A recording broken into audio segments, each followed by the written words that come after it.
Au bout d'une impasse, il est un village au cœur du Conflent, pas des plus accessibles. Une fois passé le village de Vinça, il faut compter encore 20 minutes de route pour parcourir un peu moins de 10 km car la route est particulièrement étroite avec beaucoup de virages en épingle.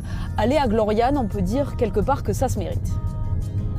Perché à 850 mètres d'altitude, Gloriane est un petit havre de paix. Notre œil est tout de suite attiré par son église.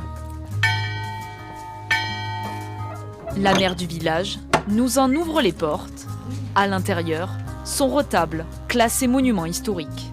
Il a été sculpté en 1655 par Louis Générès, qui est un sculpteur assez connu dans le département. Et donc ce retable, il y a une dizaine d'années, était grignoté par les insectes. On a fait faire la conservation par les services du département. Et là, on va entreprendre en 2026 la restauration. À l'année, 20 habitants vivent à Gloriane. Sinon, Montesy, ils y sont. Bah ouais, peut-être je vais aller les voir après, ouais. Ce jeune couple y a posé ses valises en novembre dernier. Arrivés de l'Hérault, Samy, musicien, et Océane, en formation de peintre en bâtiment, sont tombés amoureux du village après avoir rendu visite à un ami. Géographiquement, physiquement, c'est loin de tout, mais en termes relationnels, en fait, c'est tout l'inverse. C'est-à-dire que j'ai jamais été aussi proche de mes voisins, etc.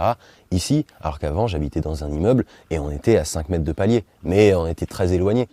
Justement, ce matin-là, les habitants viennent en aide au doyen du village. Mission, installation de la nouvelle imprimante. Impossible de la retirer du carton, hein. C'est presque, on dirait que c'est moulé dans le carton, quoi.